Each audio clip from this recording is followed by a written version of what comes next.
మగాడివైతే రారా చూసుకుందాం, నువ్వో మేమో, ఇవి తమను ఎవరైతే పెంచి పోషించారో వారిపైనే పాకిస్తాన్ తాలిబన్ల నుంచి వస్తున్న హెచ్చరిక ఇది. తెహ్రిక్ ఈ తాలిబన్ పాకిస్తాన్ టీటీపీ విడుదల చేసిన వీడియోలు పాకిస్తాన్ సైన్యానికి తలనొప్పిగా మారాయి. వీడియోలలో టీటీపీ బలగాలు పాకిస్తాన్ సైన్యంపై చేసిన దాడుల ఫుటేజ్ ను విడుదల చేయడంతో పాకిస్తాన్ సైన్య అధ్యక్షుడు ఫీల్డ్ మార్షల్ ఆసిమ్ మునీర్ కంగుతిన్నాడు.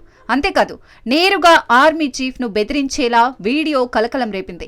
సైనికులను చంపించడం ఎందుకు, నువ్వు మగాడివైతే దమ్ముంటే మాతో యుద్ధం చేయడానికి రా అంటూ టీటీపీ కమాండర్ కాజిం ఆర్మీ చీఫ్ మునీర్కు సవాలు విసరడం ఇప్పుడు సరిహద్దు ప్రాంతాల్లో చర్చనీయాంశమైంది. పాకిస్తాన్ సైన్యాన్ని లైట్ తీసుకుంటూ టీటీపీ విడుదల చేసిన వీడియోపై దుమారం రేగుతోంది. అక్టోబర్ 8న ఖైబర్ పఖ్తుంఖ్వాలోని కుర్రం ప్రాంతంలో జరిగిన టీటీపీ దాడి ఫుటేజ్ వీడియోలలో కల్లోలం రేపుతోంది. దాడిలో 22 మంది సైనికులు చనిపోయారని టీటీపీ ప్రకటించగా పాకిస్తాన్ సైన్యం మాత్రం 11 మంది మాత్రమే మరణించారంది. టీటీపీ విడుదల చేసిన ఫుటేజ్ లో స్వాధీనం చేసుకున్న ఆయుధాలు, వాహనాలు ఉన్నాయి. పాకిస్తాన్ సైన్యం మమ్మల్నేమీ చెయ్యలేదన్నట్లుగా టీటీపీ టీం రెచ్చిపోతోంది. వీడియో వైరల్ కావడంతో కాజిం సమాచారం ఇస్తే పాకిస్తాన్ ప్రభుత్వం 10 కోట్ల రూపాయల బహుమతి ఇస్తామంది. ఇంతటి పెద్ద మొత్తాన్ని ప్రకటించడం ద్వారా కాజింను అంతమొందించాలన్న ఉద్దేశం స్పష్టమవుతోంది. అయితే ఈ ప్రయత్నాలు ఏ మేరకు సఫలమవుతాయోనన్న భావన ఉంది. ఇటీవల కాలంలో పాకిస్తాన్, ఆఫ్ఘనిస్తాన్ మధ్య సరిహద్దు ఉద్రిక్తతలు మరింత పెరిగాయి. ఖైబర్ పఖ్తుంఖ్వా ప్రాంతంలో వైమానిక దాడులు, బాంబు దాడులు, ప్రజల మరణాలు సర్వసాధారణమవుతున్నాయి. ఖతార్, టర్కీ మధ్యవర్తిత్వంతో ఇరుపక్షాలు తక్షణ కాల్పుల విరమణ ఒప్పందం కుదిరింది.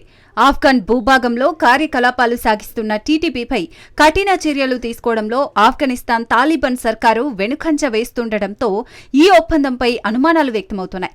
పాకిస్తాన్ మీడియా నివేదికల ప్రకారం టీటీపీ ఇటీవల పాకిస్తాన్ సైన్యాన్ని దెబ్బకొట్టడం, ఆఫ్ఘన్ సరిహద్దుల్లో పనిచేస్తున్న మిలిటెంట్ గ్రూపులకు స్ఫూర్తిగా నిలుస్తున్నాయి. Lashkar-e Jhangvi, Islamic State Khorasan Province, Jaish e Mohammed వంటి చీలిక గ్రూపులు కూడా ఈ పరిస్థితిని జాగ్రత్తగా గమనిస్తున్నాయి. ప్రభుత్వ మద్దతు లేకుండా పాకిస్తాన్ సైన్యంపై టీటీపీ పోరాడటం సాధ్యమయ్యే పని కాదు. దీంతో పాకిస్తాన్కు సైనిక ఆపరేషన్లు చేయడం కష్టంగా మారింది.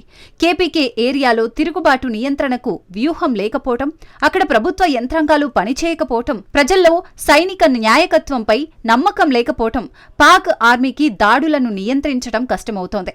టీటీపీతో పోరాడాలంటే పాకిస్తాన్కు అంతర్జాతీయ సహకారం, పొలిటికల్ విల్, కొత్త వ్యూహం అవసరమని స్పష్టమవుతోంది. పాక్, ఆఫ్ఘన్ సరిహద్దుల్లో తిరుగుబాటును అణిచివేయాలంటే సైనిక దాడులు మాత్రమే సరిపోవని, అందుకు తాలిబాన్ మద్దతు అవసరమంటున్నారు నిపుణులు.